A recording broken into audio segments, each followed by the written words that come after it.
Good morning. It is 9:03 a.m. and this is the Zoning Ordinance Advisory Committee meeting of October the 22nd. We're calling the meeting to order this morning. We're going to start with Ms. May, who I believe is going to take attendance. Chair Houseright. Present. And Vice Chair Blair is absent, and we'll be getting back to that today. Mr. Barrett? Here. Mr. Bering? Okay. Mr. Cardin? Here.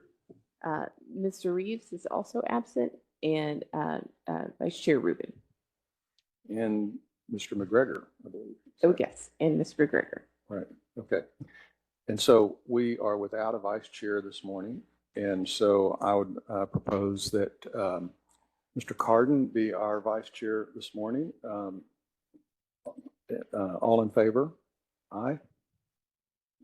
Any opposed? Okay. We've got Mr. Cardin now serving as our vice chair. So thank you. I believe we have some minutes, Ms. May.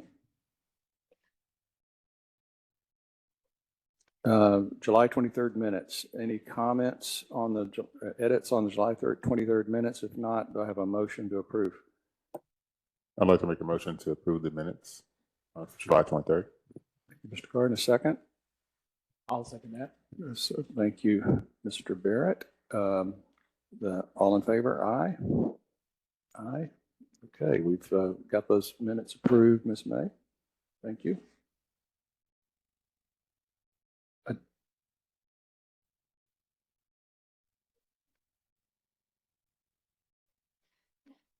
I thought we just did that. Mr. Cardin, I made the motion. Mr. Cardin is our vice chair. Okay, and so now I believe we turn it over to our staff briefing on today's agenda item. Is that correct?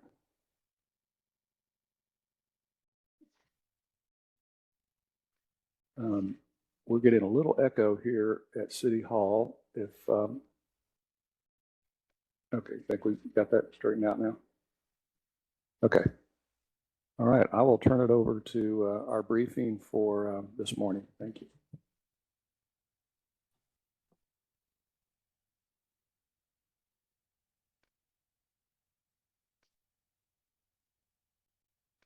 Okay, our discussion item today is DCA 234002, an amendment to Chapter 51A, the Dallas Development Code, to align the parkland dedication requirements with Texas House Bill 1526, 88th Legislature. And that would be Ms. Lakeisha Gerder is going to do that presentation.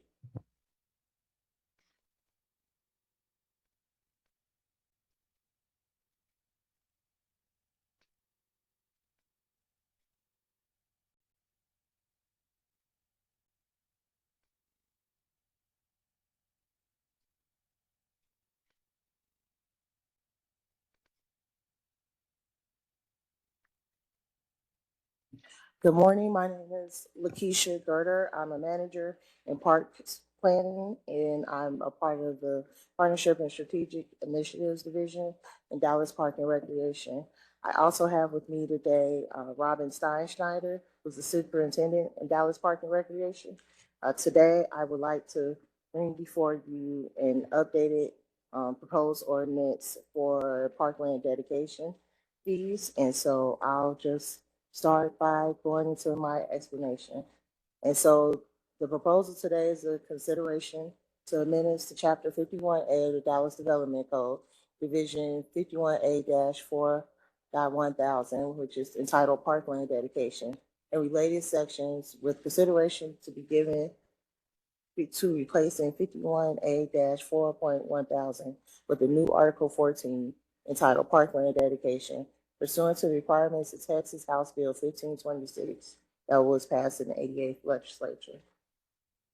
Today's proposed code amendments recommend changes to parkland dedication for residential and lodging uses in the city of Dallas, pursuant to Texas Senate Bill 929 This amendment also recommends, as I stated prior, moving the parkland dedication section from Article 4 to Article 14 in Division 51A. Of course, the parkland dedication ordinance would apply to all properties and territories within the city of Dallas. This is the aerial map. Excuse me, Ms. Gerder. I just got a message from Mr. Rubin that he cannot hear Oh, our meeting. okay.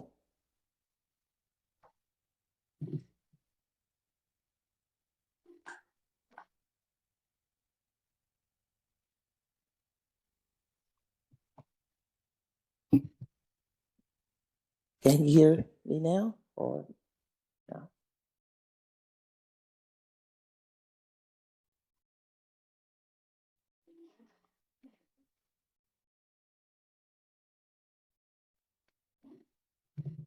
Tex, any thumbs up? Online? Nope. Oh, okay. So Mr. Baring can hear it. Can hear us. What about Mr. Rubin? Can you hear us? He can't. No, not. I told him to let us know when he can hear.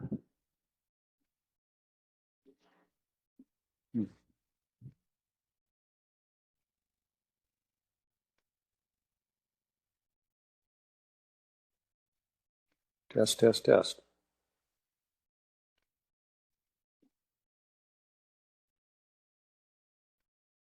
We'll resume. Mr. Rubin, did you hear any of Ms. Gerder's report so far? No, we can't hear you. Oh, I did not, but if it's just background, she can keep going. Okay. I think it was pretty much just background at this point.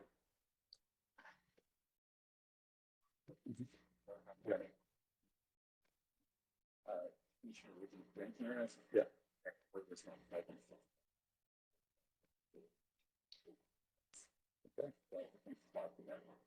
Okay. So, Mr. Rubin, we're gonna start over. So, okay. All right. So, welcome. It's 9:11 a.m. and we are calling to order the meeting of the Zoning Ordinance Advisory Committee for October the 22nd, 2024. We have a quorum, and we are going to begin by taking roll.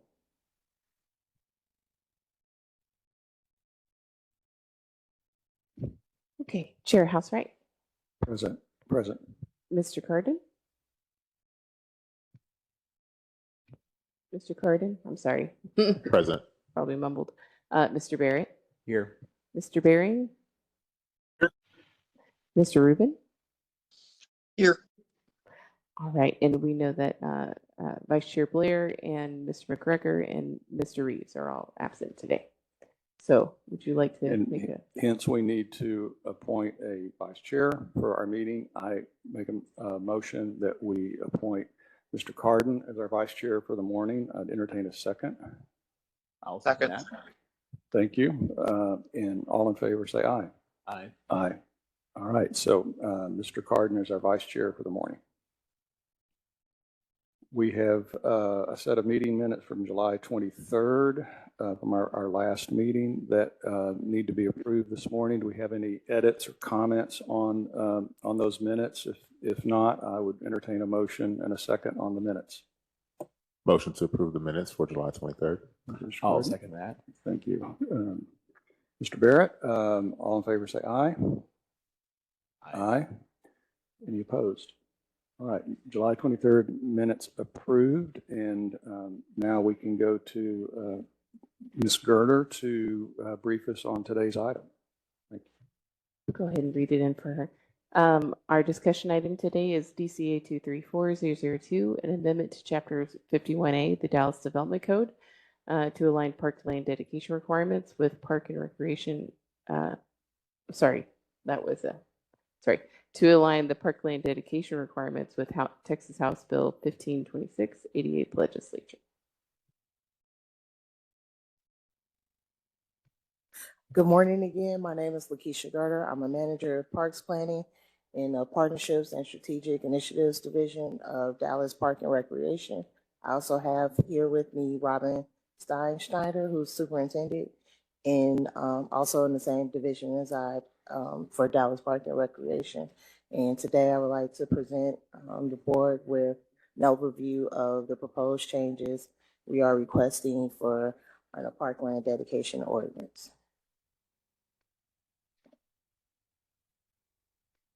And so our proposal, as stated prior, was to amend Chapter 51A, Division 51A-4.1000 Parkland Dedication and its related sections, and also consideration of moving the Parkland Dedication Ordinance from 51A Article 4.1000 with a new Article 14. And some of these changes are based on the HB 1526, which was passed last year by the Texas State Legislature. And also in the ordinance, there's a review. There's supposed to be a review of the ordinance every 5 years. And so we will also do for our first review of the ordinance. And so the proposed code amendments are just recommending that parkland dedication requirements for a fee in lieu. Currently, we have a fee in lieu and a park development fee. And so since the state said we can no longer charge a park development fee, we're proposing just a fee in lieu. And so this will impact residential and lodging uses in the city of Dallas. Location map, which shows that the ordinance applies to the whole city. Aerial. And then this map is our area designation map. And so this was passed on January 10th, 2024 by the city council. As you can see, the blue is what we consider to be urban. The green in the center is the central business district. And then orange colored properties are properties that are owned and maintained by Dallas Park and Recreation. And we had to do this map as a part of the requirement because we had to submit a designation map to all of the appraisal districts per HB 1526. And so the background, our ordinance went into effect July 17, 2019. Currently, our ordinance requires fees for fee in lieu and park development. The ordinance established 7 park nexus zones to generate and spend fees. The expenditure of these fees right now are just limited to land acquisition and park development. And then these parkland dedication impacted single family, multifamily, and hotel and motel developments. We also have in our current ordinance where we offer credits for certain types of amenities and flexibility for dedicating land and development parks within developments. The ordinance was developed through a process of working with park advocates and representatives of the development community. And some of the lessons learned from implementing the ordinance is that the credits and the flexibility weren't really utilized, and all developers chose to pay a fee related to simplicity and timing. In May 2023, HB 1526 passed. And so this bill impacts all municipalities in Texas with a population over 800,000. And so as you see, there's Dallas, Houston, San Antonio, Austin, and Fort Worth.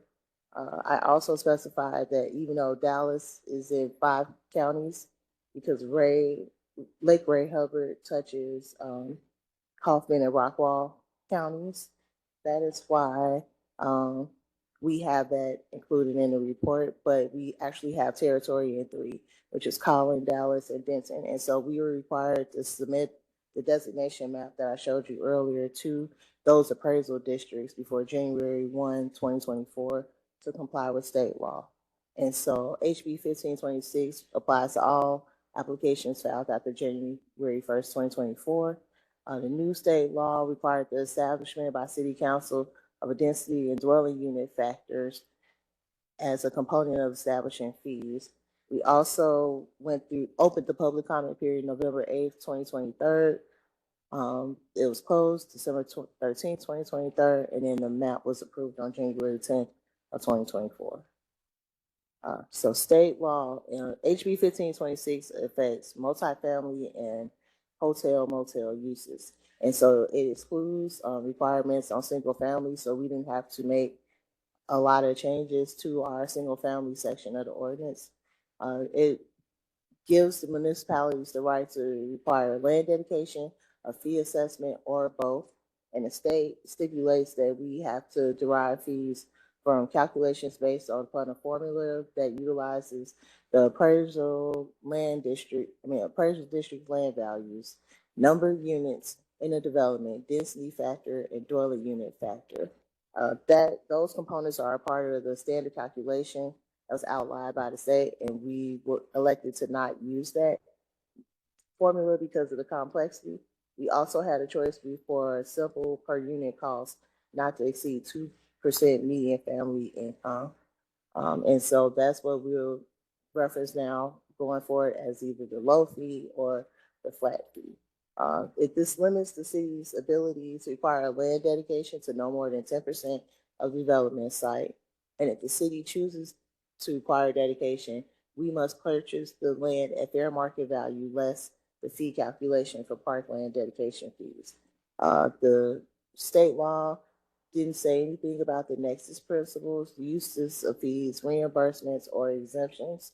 And then affordable housings are excluded from the fee calculation section per the state law. And so for the purposes of this new ordinance, we had to designate land within 3 areas, which are suburban, urban, and CBD or central business district. The city of Dallas only uses the urban and CBD area. We don't have any land dedicated as suburban. We also had to notify the appraisal districts to calculate the average per acre land value for urban and CBD areas every 10 years. So the next time we'll have to submit to the appraisal districts will be 2033. And then I'm just referencing once again the density and dwelling unit factors. But as we move forward, we are proposing to not use these numbers, but we just passed it by city council to be compliant with state law. Our current ordinance shows our land dedication requirements and our current fees.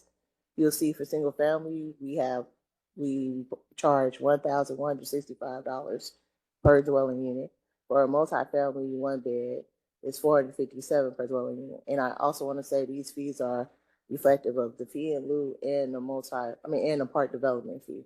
$917 per dwelling unit for a multifamily 2-bedroom or more, and $500 for a hotel motel. And then we also have the minimum size land dedication is 1 acre unless special circumstances exist. And so any development that required a dedication of less than 1 acre, we would just take the fee in lieu instead. And so the current ordinance, it says number of dwelling units is based on total increase in units in existence within 5 years of approval of preliminary plat or issues a building a permit. And then this exempts the residential tear downs and replacement in kind of a new home. A private parkland was given 100% towards land dedication requirements if publicly accessible and compliant with other city standards. Private parkland is given a 50% credit if it's completely private but compliant with other standards. Excuse me.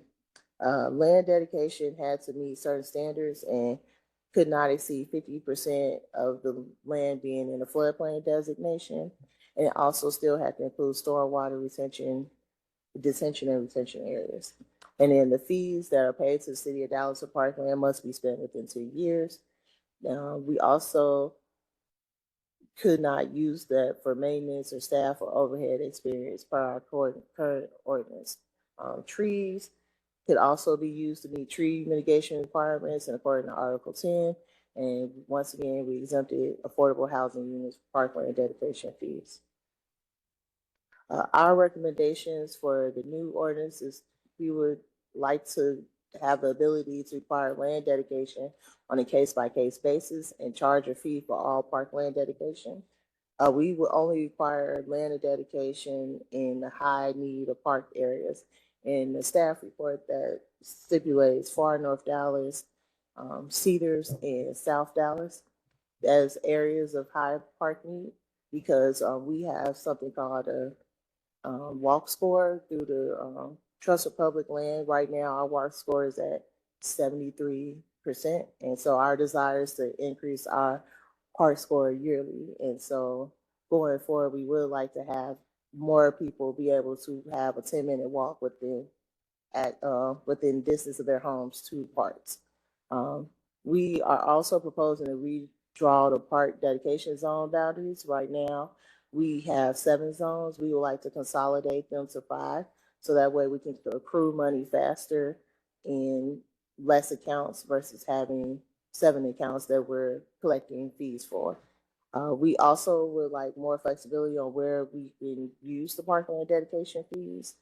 And our recommendation is that we would like to utilize the 2% of median family income, or the low fee or flat fee methodology. MFI's median family income, according to HB 1526, we have to use the American Community Survey 5-year average to calculate this fee. Dallas's MFI for the past 5 years is $65,400. And so at this point, 2% of that amount would be $1,308, and 1% would be $654. And so we are proposing to do 2% for single family and multifamily uses of 2 bedrooms or more, and 1% for multifamily uses that are 1 bedroom, and 1% for hotel motel uses. Ms. Gerter, I apologize. We're going to need to interrupt you again, Okay. as we're going to temporarily lose our quorum. And so we're going to recess for 5 or 10 minutes until our quorum, a half hour. Okay.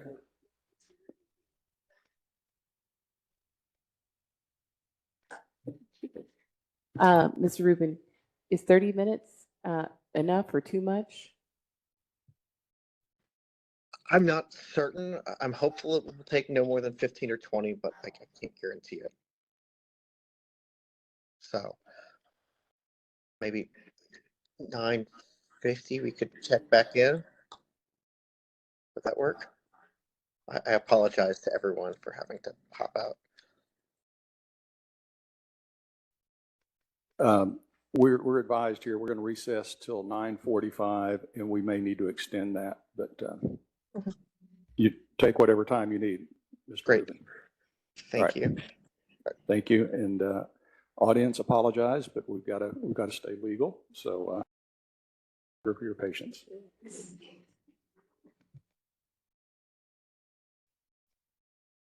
7 a.m.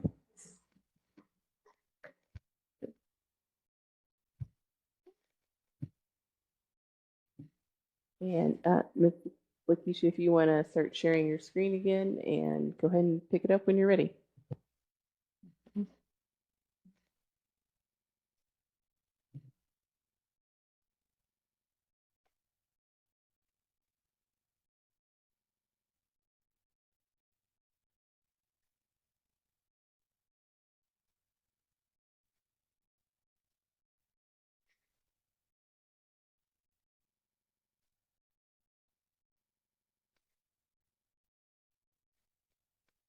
Okay, thank you. Back to slide 12 on the current ordinance, as I stated prior before we took our recess, we exempt affordable housing units from parkland dedication fees. We also had stated that we were considering other uses of the fund beyond land acquisition and park development, such as staff costs, program implementation, and oversight. And so right now, this is our current Park Nexus zones map. We have 7 zones. You can see downtown and part of uptown consists of zone 7. And then other territories throughout the city are in their own separate zones. Our new map would propose that we have 5 zones. And so the zone that's in area 3, that kind of helps collect more funds as we target North Dallas. Area 5, where the eastern portion of southern Dallas is, and Area 4, portion of west Dallas and South Dallas. That would allow us to accrue funds more quickly, because we have target areas that that we felt were park deficient. This is a table of our low fee calculation formula. As I stated prior, the average 5-year American Community Survey median family income for the city of Dallas was $65,400, and so it shows that 2% of that is $1,308 per dwelling unit for a single family and multifamily 2 bedrooms or more, and then 1% of that number is $654, and that would apply to multifamily 1 bedroom and hotel and motel uses. Our rationale for the low fee calculation is that it's basically a simpler mathematical formula than the calculation given by HB 1526.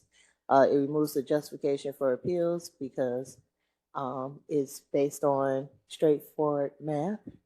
Single family and multifamily 2 or more bedrooms will pay the same rate. Hotel and motel uses pay a lower rate because visitors are not really the long-term beneficiaries of parkland dedication. This also will entice future fee increases to the CPI index. And so instead of us having to ask to increase fees every year, they're increased naturally on their own. And this will help the park department keep up with inflationary costs. And then it reduces our fees that we charge right now, which is a fee in lieu and a park development fee, into one fee. As I stated prior, the new ordinance designated land in urban and CBD area. We are required to have the appraisal districts calculate the average per acre land value every 10 years. So the next update is 2033. We will automatically have CPI fee adjustments for years 2 through 9. We will also be able to determine the fees not to exceed 2% of median family income. Will no longer charge a park development fee, and in limited instances will require an applicant to pay a fee in lieu and no more than 10% of the total acreage of the parcel if parkland is needed to address park access in the area. And land dedication, we're pretty much keeping the same clause that we have in the current ordinance, but land dedication still has to meet the subdivision guidelines of the city of Dallas. The new ordinance also requires that we have a parkland dedication determination letter within 30 days of the property owner's request. It has an appeal process that will have to go through the City Plan Commission, City Council, and county courts if necessary. And so this applies to Collin, Dallas, and Denton counties. We are proposing to reduce the number of nexus zones to 5 instead of 7. Which we just decided to do this as something to simplify our lives. It does not have anything to do with compliance to HB 1526. And then affordable units are still exempt from parkland dedication, which is consistent with the current ordinance. And once again, we were just proposing moving from Article 4 to Article 14. So this is the draft ordinance language, which you see the fees are crossed out, and then we just have 2% of MFI across those uses. This is the language that talks about the payment of the fee in lieu.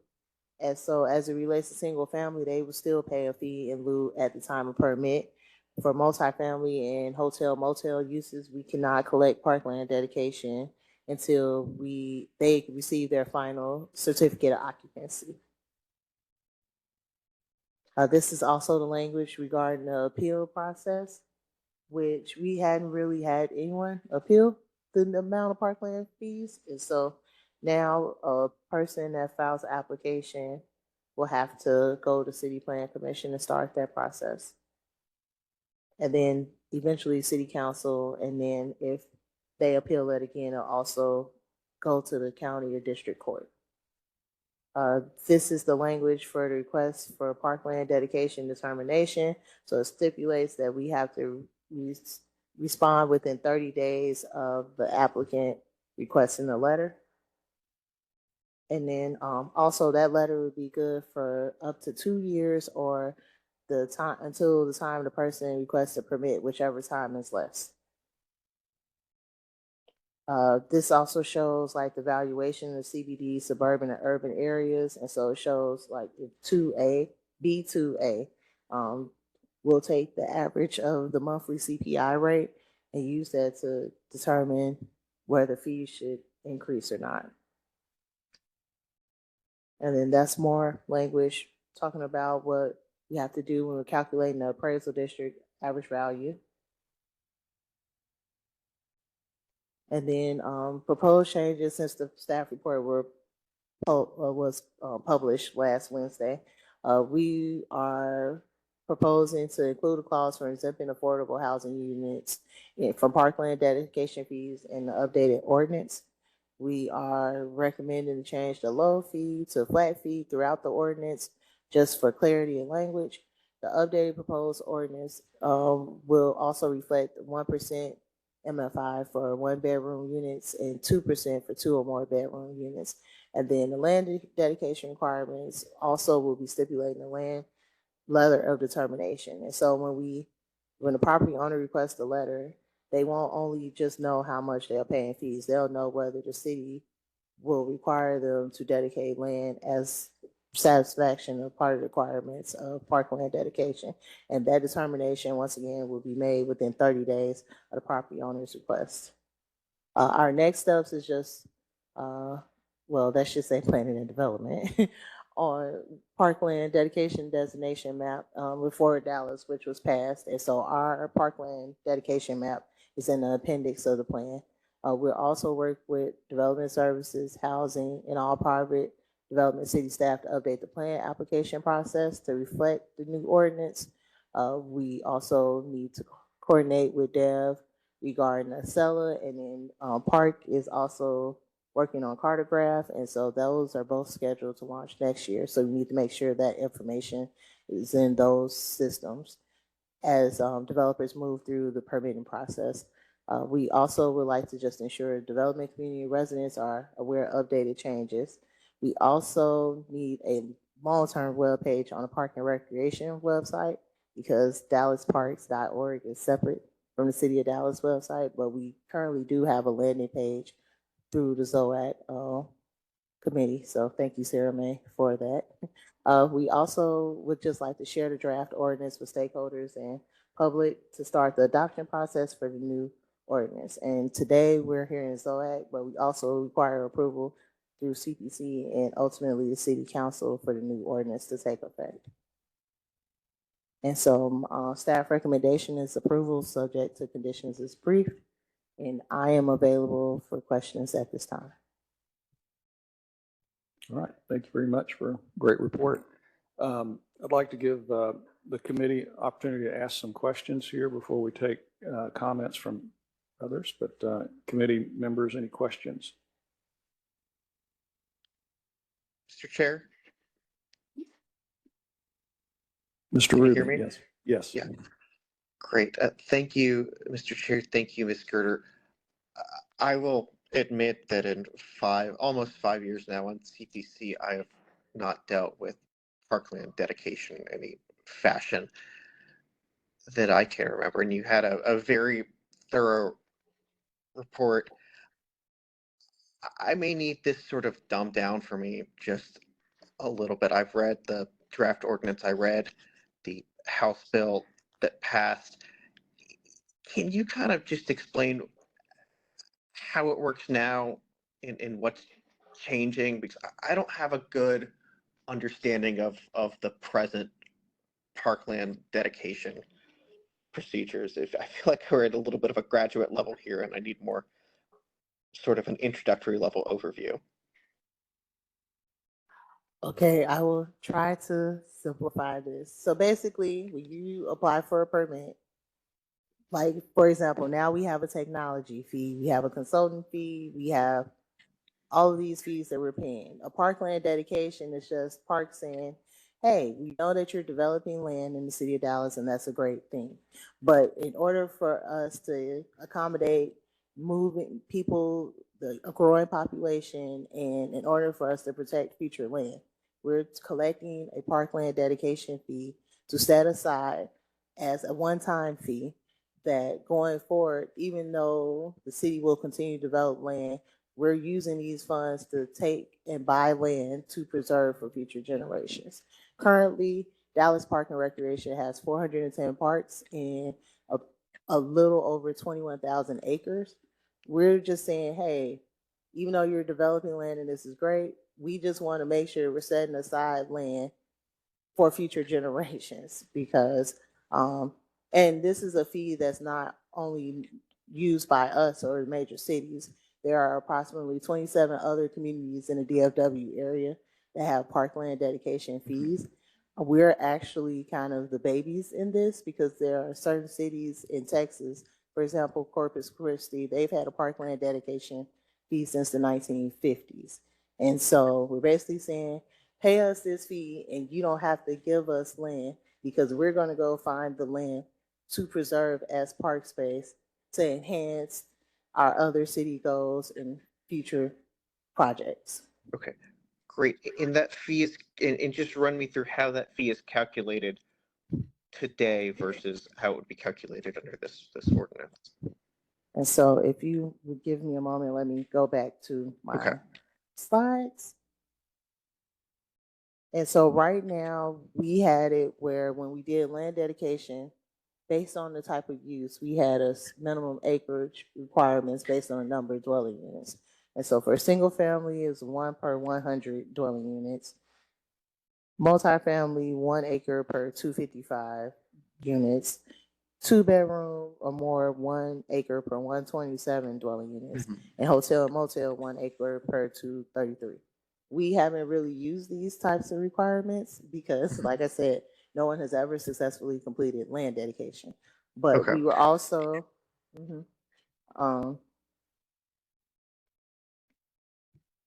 okay.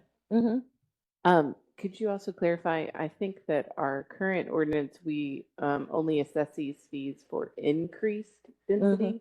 Yes. That's still proposed or? Yes, and so basically with our current ordinance, it's also reflecting the increased density or if it's completely vacant land.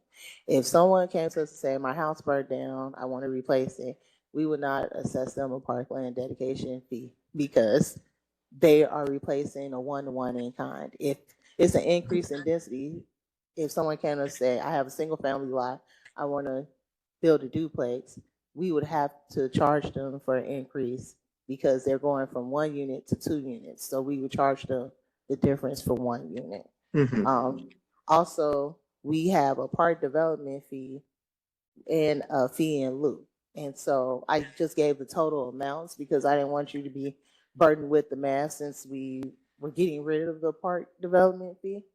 But right now we have it where single family home builders still pay the most in parkland fees, while everyone else pays a lesser rate. And so we're using the opportunity in this ordinance to kind of build in a little equity in there, but also generate more fees for future money to be used for park acquisition because unfortunately land acquisition costs have increased and just the cost to develop property everywhere has increased. And so since we hadn't had a fee increase in 5 years, we're using this as an opportunity to consolidate those fees. Okay, and I guess we won't have to necessarily, well, we may have to revisit it in parts of this in future years, but it is indexed to CPI. So. Yes, and that's per the HB 1526, they allow us to index it to CPI. So we won't have to go through the board process and have an increase every year. That's due to the state law. Okay, thank you. Other questions? Sure, I have a couple of just clarifying questions on the ordinance part. You mentioned a change where right now you can only use it for parkland acquisition, but we're allowing the fees to be used for staff costs. Is that correct? Yes, I did. Right now, we are administering the parkland dedication fee. If someone calls for requests that park refund them, we do not charge them any administrative fees, even though that takes staff time and resources to do that. And then we were hoping for more flexibility because right now I manage the funds, but we still have a finance person and then I also have a GIS person who's mapping every territory that has paid a parkland dedication fee in the city. And so other municipalities in the surrounding, in the surrounding areas, they have more items that they can use the parkland dedication funds on right now. We just limited ours to acquisition and costs related to that now. Right. So the ordinance I'm reading in here, it looks like it still says that you can only use it for acquisition. This is the Parkland Dedication Fund, right? Yes. Right. So the revised ordinance still says it can only be used to buy, build, enhance, or maintain a park. There's nothing about being able to use it for staff costs. I mean, we are just taking suggestions for recommended language as well at this point. And so it's just, I'm just communicating a desire, but we hadn't had any language proposed to us. Yeah. Oh, well, I'm not disagreeing with the need for staff time to do this. I'm just saying the ordinance that I'm voting on doesn't have any provision for use of staff funds on staff, at least the way I'm reading it. That's on page 28 of the report that says you can only use provide park like the same as now, but I agree you need money for staff time. Yeah, I guess I brought that up as a general concern, and I'm still discussing with the attorneys about that. But I mean, if ZOAC would like to provide any guidance regarding language that they would feel comfortable with, I would be open to that. Yeah, I think we could see that in a motion here in a little bit. If okay.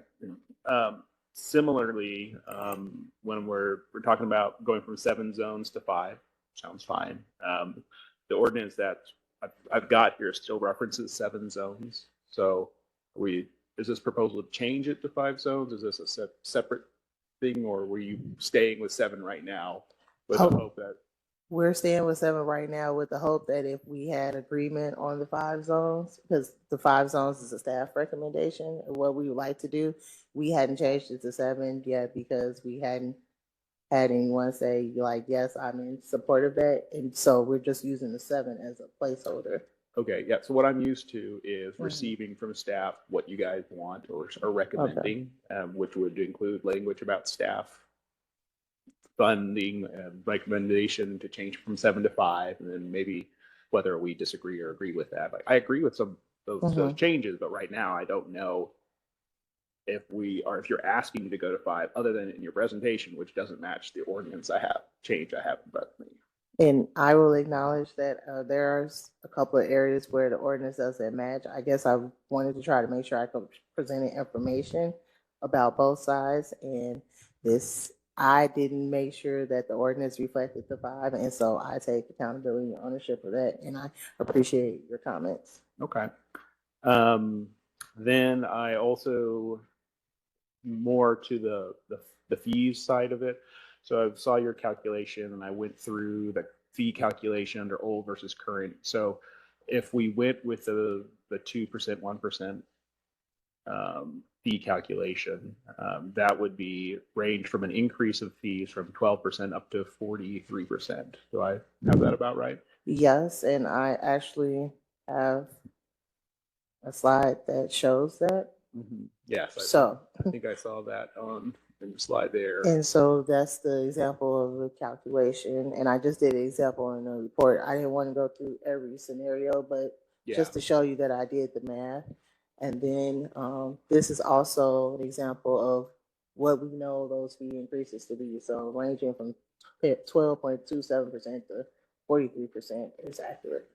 Got it there. Okay, yes, that matches what I had added up. Okay, those are all my questions. Are we going to have a second round of comments or motions? Okay, We're going to take some comments from the public. Okay, yeah, we're just kind of getting started here. Yeah. Mr. Barian has a question. Follow up on Mr. Barrett's fee question. Can you walk me through the thinking on 1% for 1 bedroom and 2% for 2 bedroom? So the 1% 1 bedroom, we were informed that most multifamily developments consist of 1 bedrooms. At first, when we were initially presenting a 2% increase on those uses, that would have increased the fees from $457 to approximately $1,300. And so we felt like that wasn't a increase in fees that was consistent with other things across the board.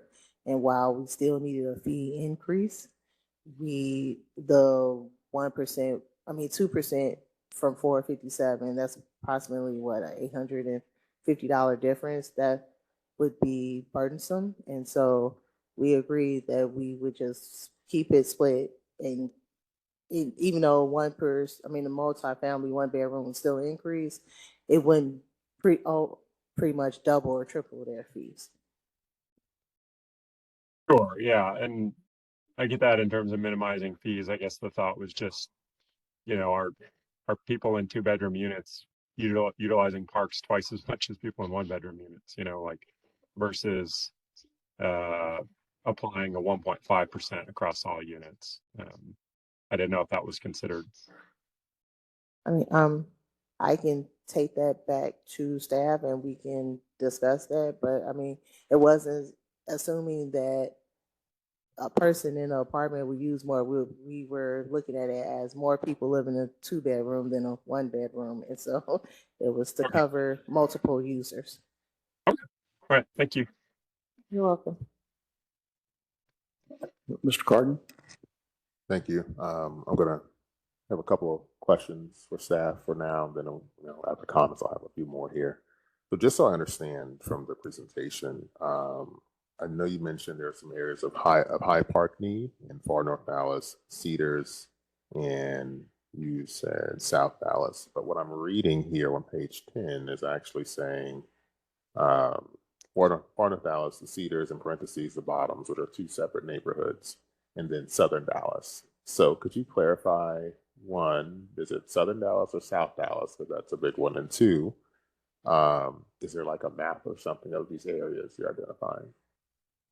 And so I'm going to say, out of the fact that I did not grow up in Dallas, I grew up in Indiana. Sometimes I confuse South Dallas with Southern Dallas. And so any clarification, when I said South Dallas, I meant the southeastern Dallas as it relates to Cleburne, Riley, and then areas near Mountain Creek Parkway and things. And because we do have gaps in park space in those 2 areas specifically, but because they cover a large territory, I said South Dallas as in anything south of 3rd, but I specified Cedars because I know that's a target area. And then I thought, I've heard people who grew up here call Cedars the Bottoms, but also from the city in terms of PDs that have been used, I said Cedars. If I'm willing to accept language that would clarify and specify that if it's geographically confusing, but that was my understanding behind it as to why I use those terms. Also, we do not have maps of that at this time. Once we're in discussion of compiling that information, but we are not ready to release that to the public. That's why the maps weren't provided in the report. Okay. And then following up on that, in these high areas that have high need of park access, these are the only areas where you would say the fee in lieu is not really an option. You need to dedicate parkland. Is that correct, or am I misunderstanding it? So according to the state law, we can charge a fee in lieu and a required dedication. And so the dedication would just subtract the amount from the parkland fee that they would be required to generate. And then we would just ask for a fee in lieu for the difference minus the parkland, the value of the land that they dedicate for park access. But we looked at these areas because these are areas where, even though there are residential uses, a lot of the residences are not within walking access to a park. And so that's why we prioritize those areas. I understand there's also infrastructure needs that might have to be filled to close that gap as well, but that's also why we target those areas. Understood. And again, after this chain here, I want to hear from the public, but just on in your report mentioned that no developer or no one has successfully completed a parkland dedication, right? Yes, that is correct. We have had multiple people approach us about dedicating land, but at this time, we haven't had anyone successfully complete it. I've been in this position for a year. When I first started in Park and Recreation, we had a zoning case where a developer was interested in donating approximately 60 acres of land, and they had a 160-acre site. That person withdrew the case. And so because they withdrew the case and they didn't have the zoning, we couldn't move forward with land dedication. We allow developers to come to us and say, hey, instead of us paying a fee, we would like to develop land. But if they can't get through the zoning or the applicant changes their mind, we don't have anything to force them to give us land. It's at the developer's will. And this change would allow that. So to understand, so we have a situation here where no developer has successfully done it. The state gives you the option of dedication or fee in lieu or both. And in these high need park access areas, you want to kind of correct that by having some actual land dedication. Does staff see this as a chance where the effect of this, and whether it's due to complexity or time constraints, effectively puts a chill on the development of, housing or park access in these areas, because now any builder would have to account for the extra regulatory complexity of dedicating park land?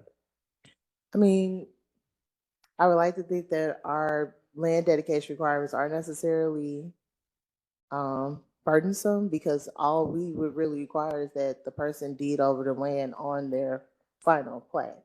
But it's like, if it's other city procedures involved outside of preliminary or final plat, we unfortunately cannot control that process. It doesn't, I think that would be open and we're trying to do our best to work through that. But I just think that every case has had its own unique reason. No one has not dedicated land because they felt like the process was too burdensome.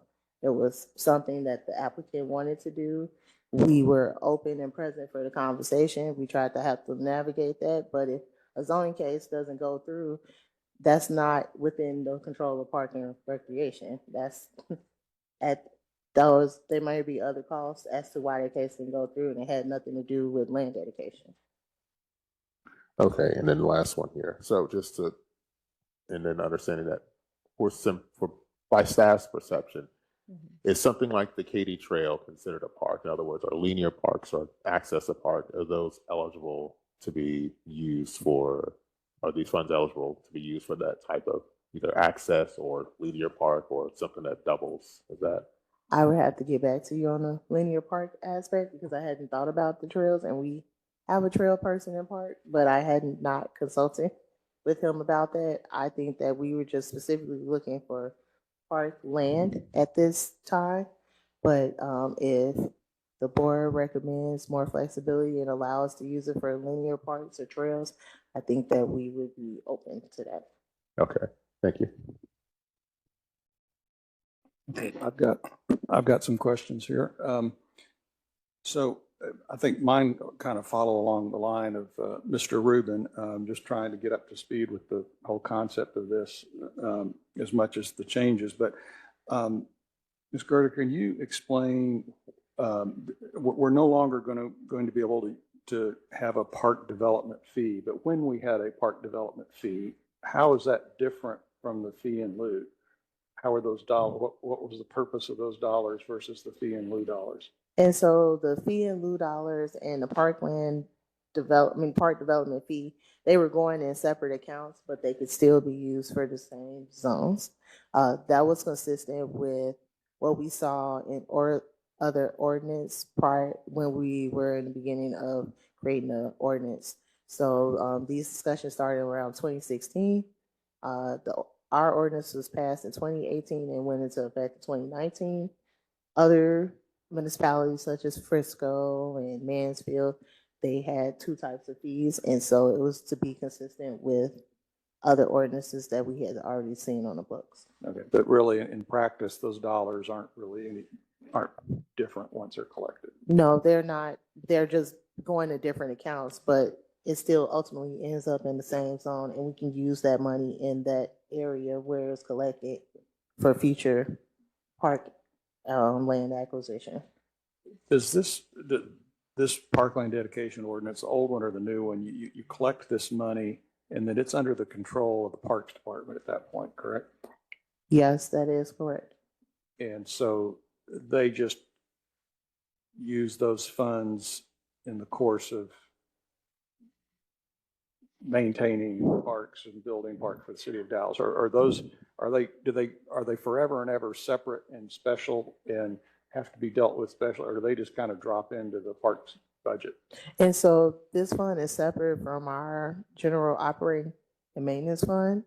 Until about a month ago, we had approximately 15 million. So we hadn't even spent anything in the fund. We're going through the process of acquiring parkland. And so that was about a $3 million acquisition. And so, but we use that for the specific purpose of park acquisition. Right. And so even though we have this fund, we're being very thoughtful about what we use the money on. That's why we let it pretty much accrue money for the past 5 years.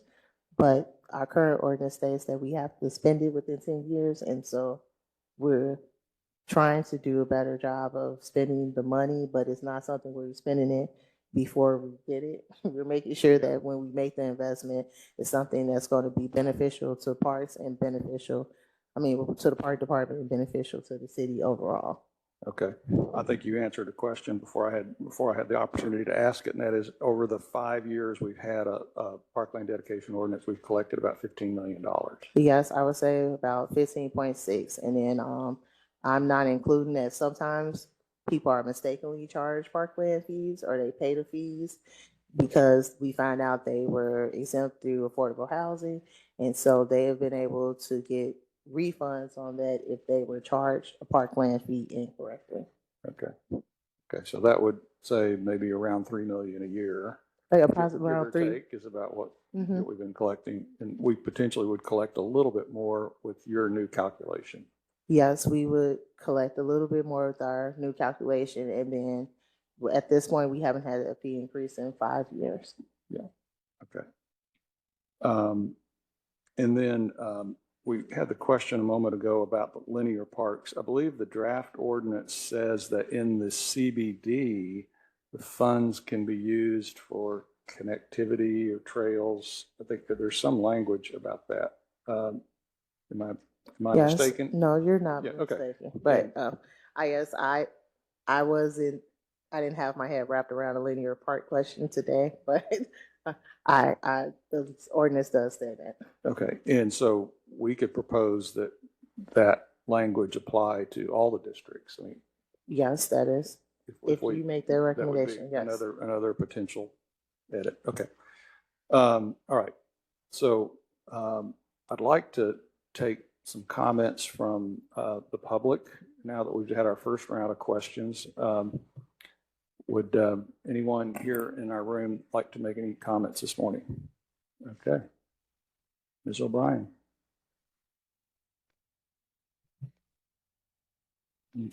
Please state your name and address for the record and tell us. Sure. My name is Katie O'Brien, 6311 Vanderbilt, 75214, and I am speaking this morning on behalf of the Real Estate Council. TREC worked closely with staff and stakeholders when Dallas adopted its ordinance in 2017 and 2018, and we're grateful for the chance to work closely again with the city on this updated ordinance this time around. As Ms. Gardner mentioned, House Bill 1526 created 2 options for large cities like Dallas to administer its parkland dedication option: a formula approach or a flat fee that cannot exceed a 2% AMFI ceiling. This flat fee is the preference of the staff, and it's what we've been working on with them since last fall.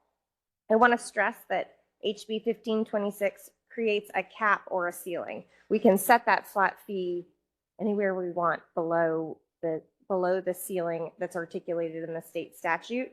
And it's our goal that the year-over-year increase is modest and reasonable because it will be attached to CPI and will increase over time. So we don't want to jump too high too fast.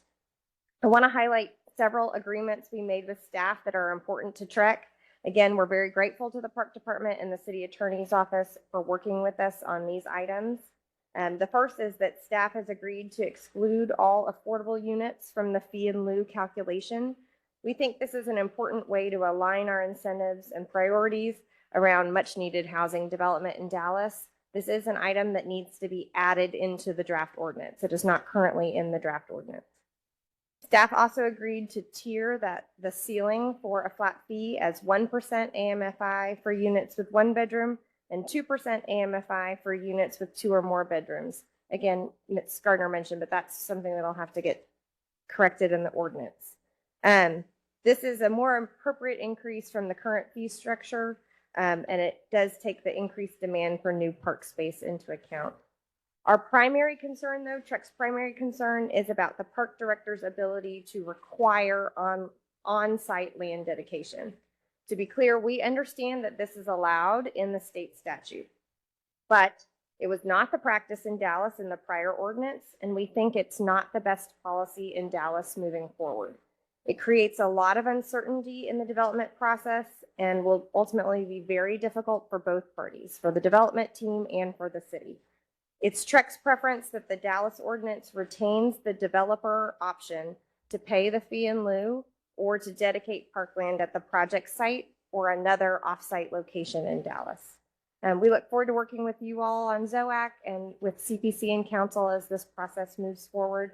Thanks very much for allowing us the time to visit, and we're happy to answer questions to the best of our ability today or bring in experts for future questions. Thank you very much. Appreciate that. Any other speakers this morning? None other in this room. And Ms. May, I believe we don't have any online. Is that correct? Okay, no speakers online. Okay, so I think we're ready to go to second round of comments and questions and perhaps some motions. So, Mr. Barrett. So on the land dedication side, the minimum size for consideration of a dedication is 1 acre. Is that correct? Yes, that was our, that's what's in the current ordinance. Right. So the state statute limits you to taking up to 10% of a site. Is that also correct? Yes, but we would like to be consistent. If we're trying to follow the subdivision guidelines of the city of Dallas, and so we would still prioritize targeting 1 acre of land. Because, like, for example, if someone has 10 acres and they give us 1 acre, they still have 9 acres to develop. But like, we also would state whether or not required determination in that letter of determination. But as I've stated prior, no one has ever successfully completed land dedication, and it's not something that is our preference to do. If from a staff perspective, if you ask me what would be our choice between the fee in lieu or land dedication, we would prefer the fee in lieu. Well, that's where I'm going with this. So the minimum site size that you would consider for parkland dedication would be a 10-acre site. It's smaller than that. We're saying the site is not eligible for under Dallas policy or ordinance here to be considered for dedication. That is correct, because we know that we still have to do certain infrastructure things unless it's in an area where we felt like we just couldn't miss on an opportunity. Like if uptown, if we could get less than 1 acre, because we know the land values in uptown are so high and most of uptown is developed. I mean, I would envision us still negotiating with the developer to see if that was feasible and if it didn't have any negative impacts on the project. If it has something where it would adversely impact the project, I don't envision a scenario that we would require dedication. We haven't done it in the past, and it's not something that we plan on doing in the future. Okay, that confuses me a little bit because the ordinance I'm reading says unless it's adjacent to an existing park, which in case you will take a less than 1 acre, the city would consider taking less than 1 acre. I mean, I would say we consider it. That doesn't, I don't know if we would do it because I don't have any familiarity in that experience where someone has offered me additional parkland adjacent to the park. We kept the 1 acre site minimum because that falls in line with the amount of land that we would need according to the subdivision guidelines. Yeah, Yeah. I understand. Yeah, I've got a whole Mhm. thought to lay out here. Mhm. So if the city's minimum size is an acre, that means if the developer is, building and putting in an application on a site less than 10 acres, then there's not going to be any consideration of doing a parkland dedication unless it's adjacent to an existing park, in which case the city could ask for one. Not saying you will or what the plan is, but just saying this is what the ordinance currently says. Yes, and then I would also like to keep in mind, if we do dedication, if we require that someone has to give us a portion of their site, we have to compensate them at fair market value. So Right. this is not a land grab. We are not asking them for the land, and then we in turn just do what they would say as a taking. We have to compensate them for the fair market value of whatever portion of land that we take that we are requesting from the property owner too. Yeah, I understand that.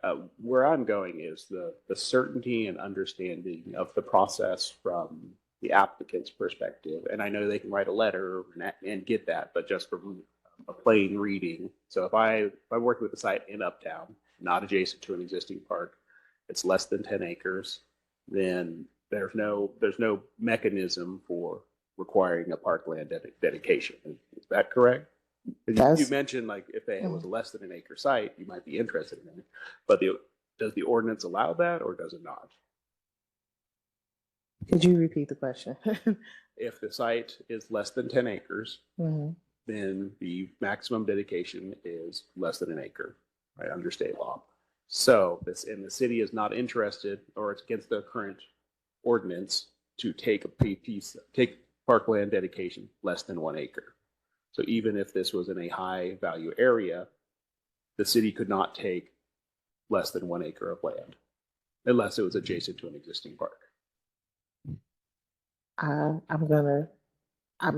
not sure about that, and so I'm just gonna say I don't know. I'll have to defer to the city attorney on that. Daniel Moore, City Attorney's Office. That's correct. If it is less than 10 acres, everything you said is correct, or it's adjacent to an existing park, then the city, there's the exception for the adjacent to an existing park. Got it. Okay. And then even if they did require the parkland dedication, must pay fair market value of that less the park fee value, the fee in lieu value, correct? So if that 1 acre was worth 10 million, fee in lieu was worth $1 million, the city would have to pay $9 million for that piece of land. That is correct. Okay. Okay. That was my question. Is this my last chance to ask questions or make motions? No, I don't think so. All right. Okay, do I have any, Mr. Baring, Mr. Rubin? No? Okay, Mr. Carden.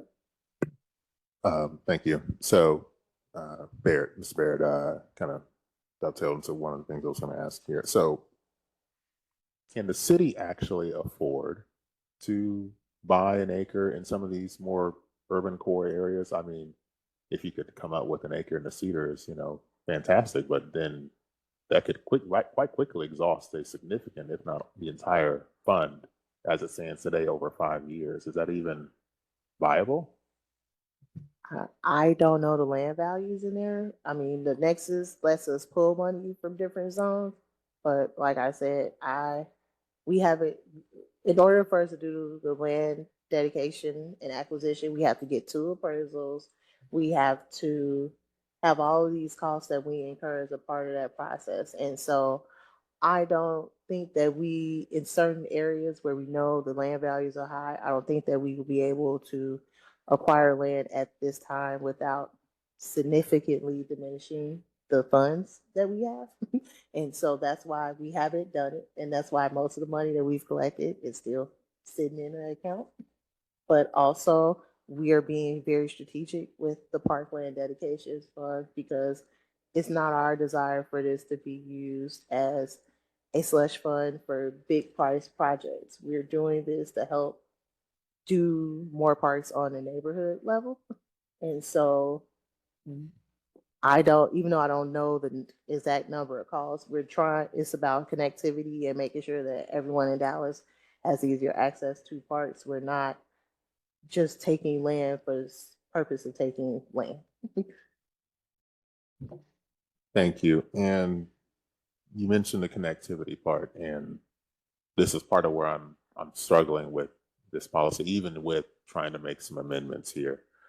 If we get to that point on a motion, I go around Dallas quite a bit in many modes: car, bike, pedestrian. We seem to have a fund that is, as I'm understanding, we haven't used any of the funds yet. I'm certainly seeing numerous parks within the city today that have either underinvested infrastructure, or the infrastructure is there, but there's poor connectivity, or some combination of that. And I guess to that point, with the nexus zones as they stand, you can only use what the funds that are created within the nexus zone, and they can only be used on the adjacent one if the project that is requiring the fee is adjacent to that nexus zone. Is that correct? And so as it relates to nexus zones, if we feel like we don't have enough money in one zone, we can pull money from an abundant zone to help make that project complete. If it's like within the border of two nexus zones. I do want to say that, I appreciate your comment on connectivity. Park and recreation as a whole, we've been looking at park accessibility to our site. The specific example is Bachman Lake. We know that there's a dart station near Bachman Lake, and it's approximately a 10-minute walk from Bachman Lake to the dart station, but it's not clear signage and things in good infrastructure that makes it a safe and easy walk. And so Park has been looking at its assets, especially as it relates to older parks, and trying to say, we can say we want a walk store, but if it's not feasible for people to walk here, how do we make sure that we're factoring in those infrastructure costs in the future to make it safe and easy and accessible to the park? Because even though a lot of people have cars in Dallas, everyone doesn't want to drive for every task that they do in life. And so it is something that we're looking at. And like I said, if we have an opportunity to make it more flexible, we can use that for infrastructure around parks to improve existing parks and develop future parks. We would be open to that recommendation. And just some quick math here while we were going through this, a 12-foot linear park or path, however you want to look at it. I mean, that alone at 1 acre dedication would be, 2/3 of a mile long if it's a 12-foot wide path, which can have a very substantial impact on access to existing parks as we formally know them, but may not do us a lot of good in the form of a simple 1 acre dedication. So is staff open to reducing that 1 acre size or reducing that minimum requirement? Does it require a whole nother issue with subdivision, or? Sorry. I mean, we have the 1 acre as a baseline. We are always willing and open to negotiate other terms and conditions. We're not looking at this as a one size fits all. It's always been on a case by case basis. And that's why we kept the land dedication in language in there. At first, I wanted to remove it, but then I said, if I remove this language, somebody's going to come and just try to dedicate a park, and we won't have the mechanism to do that. And so this language right now is very much, we have it, but right now we haven't used it. And that's because I'd rather have it and not need it than need it and not have it. It's not something that we're trying to use to penalize people or to make the development process any more arduous than what it is. Thank you. Couple of comments and questions on the parkland dedication topic here. I mean, our ordinance could allow for it, but not require it. I mean, it could be included as options, right? Yes, it could as be included. distinct from a requirement Yes, by the and director. yes, and then like I said, this is to be more consistent with state law, because the state law says we can do fee in lieu, we can do dedication, or both.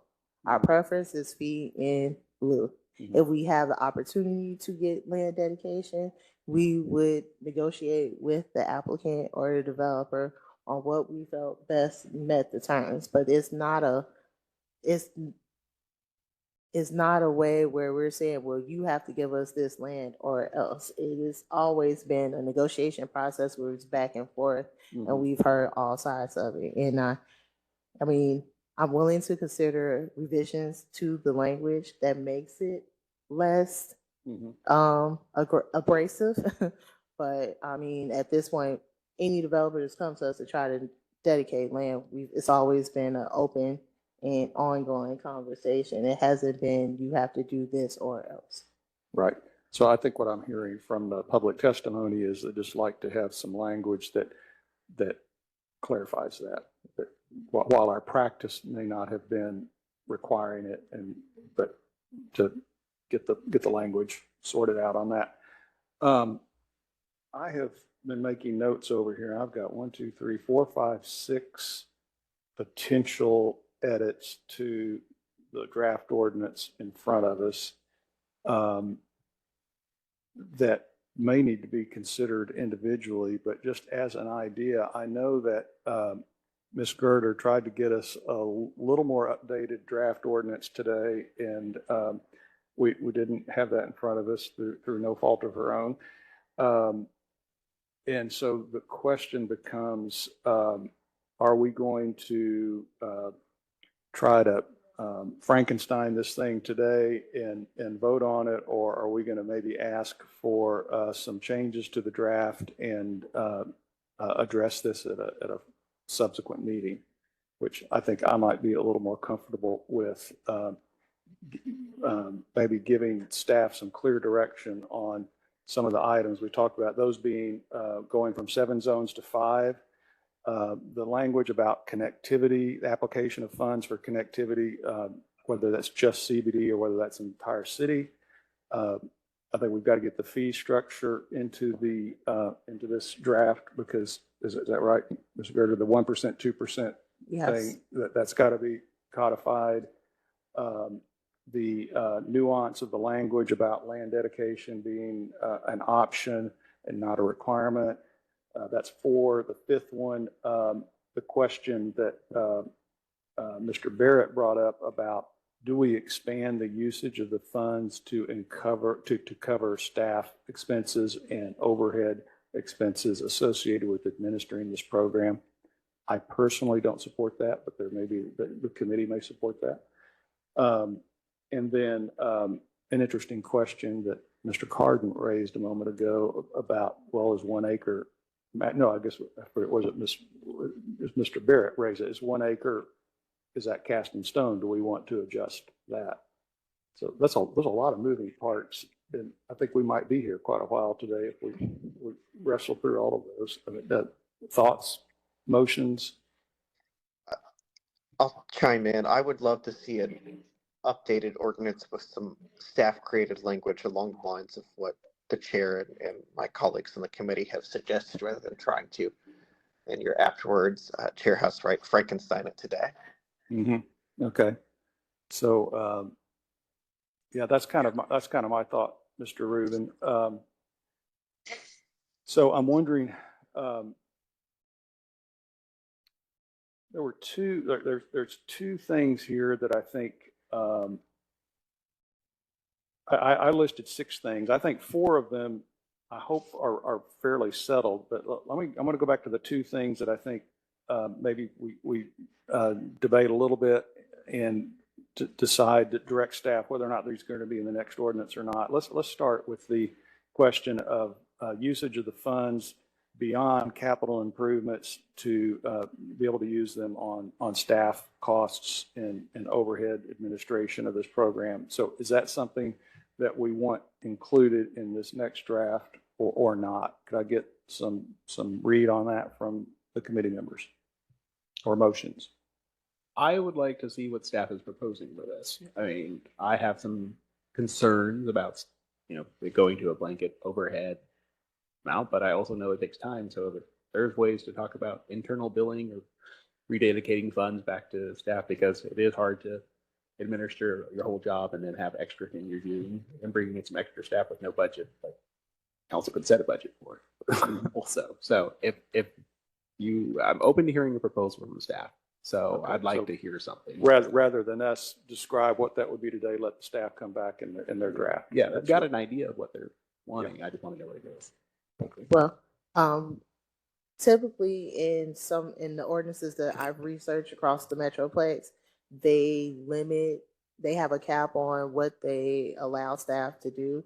It's typically within the up to 20% where they use that for admin costs of that nature. And so that's the type of cap I would propose for this ordinance. No more than 20% of the fund would be used for staff costs or to help administer the parkland dedication funds. And then that could also go towards, if we have to obtain an appraisal for a certain property or something like that, we would be able to do our due diligence and use parkland dedication fees for that. And so when I said administrative costs, that's what I envisioned.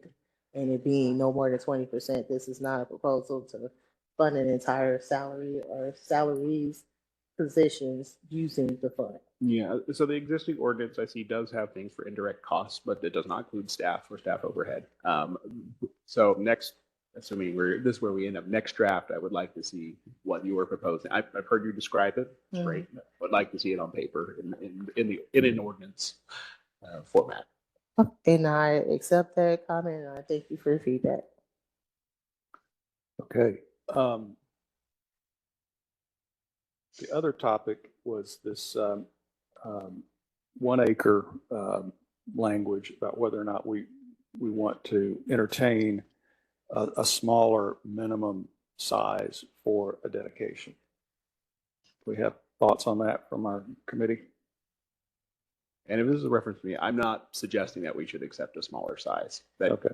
I want clarity on what the staff and city is asking for. So the clarity, if I come in with a 9.9 acre site, that gives me clarity. The staff is not even going to ask because I'm not adjacent to a park and it doesn't hit 10 acres. So if staff is asking for flexibility less than 10 acres, we need to see that. But if they're not, and this is the as is what we're voting on, then that's enough for me to make a decision on this. Okay. Did Mr. Moore's comments a moment ago provide some clarity for you? For me, yes. Okay. Okay. All right. So my list of 6 has now gone to 5 items if we take off the 1 acre deal. And so again, it's clarify that our Lexus zones are going from 7 to 5, that we're going to get the fee structure recorded properly. We're going to have new language about land dedication as an option, not a requirement. We're going to have language from staff about the staff funding, overhead, et cetera. The one item remaining is this notion of applying these funds that are collected to connectivity projects, trail projects across the city as a whole or just the CBD. Were there any comments on that idea? I mean, I think that's a fantastic idea because you have a park program, but something similar to, I think, like the loop trail that goes around. And if that was a city park system, you have linear park and it's supposed to go around the circle, it's not going to the CBD, but it still fulfills that role of a linear type park. And it should be able to go across other districts other than just the CBD. Yeah. Okay. All right. Okay. So I might entertain a motion to ask staff to prepare an updated draft with including some of the items or all of the items we just discussed. Is there someone ready to make a motion like that? I'll make a motion that we have staff provide us with an updated ordinance incorporating the feedback that you just described, those 5 items. Okay. Do I have a second? Second. Vice Chair Carden gave us a second. Before we take a vote, staff, are we clear on what we're asking for in the next draft ordinance? Yes, and I'd be happy to make those changes and be able to get that to you in a timely manner and hold the case until the next meeting. Okay. And thank you. I think we do need the language in our motion to hold this matter under advisement. So, Mr. Barrett, Mr. Carden, I did want to make two friendly amendments to the motion here. okay. One, I would like staff to look at the available funds in each of the nexus zones on the grounds that we want to make sure we're not overly leaving any one area with too few funds to function. And the second being that if the disparity is amenable to it, I would like to look at what staff would propose for a smaller size than the 1 acre requirement. Okay, I can do that. Okay. So we have, maybe we should recap the motion that we've, Mr. Barrett, maybe you could do that for us. Okay, I don't know if I can remember all 5 of your items. Okay. I'm gonna say. That would be terrific, Ms. May. Why don't you recap the motion? Okay, I'll try to read from my notes. We would like some, just to make sure that we have some updates in the proposed ordinance, to make sure that there's some sort of reference to going from 7 zones to 5 zones.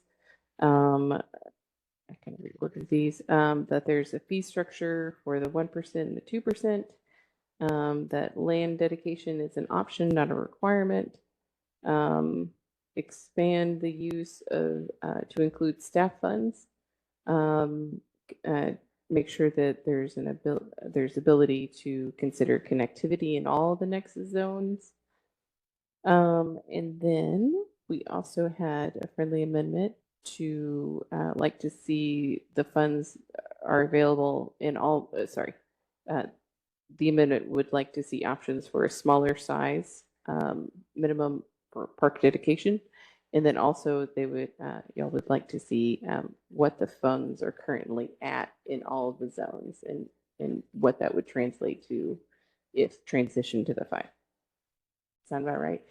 And I'll probably form the minutes as just as brief and not try to write all this out, but I will make sure that Ms. Girder gets all my notes as well.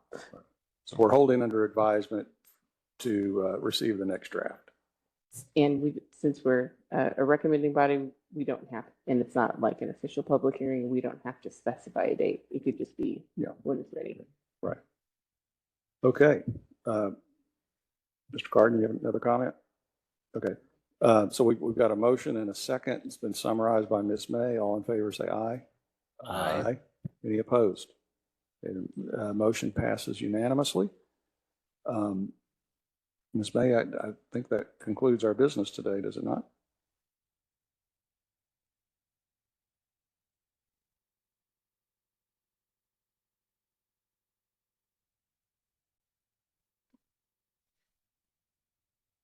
Okay. All right. So we can adjourn the meeting now at 10:53 a.m. Thank you very much.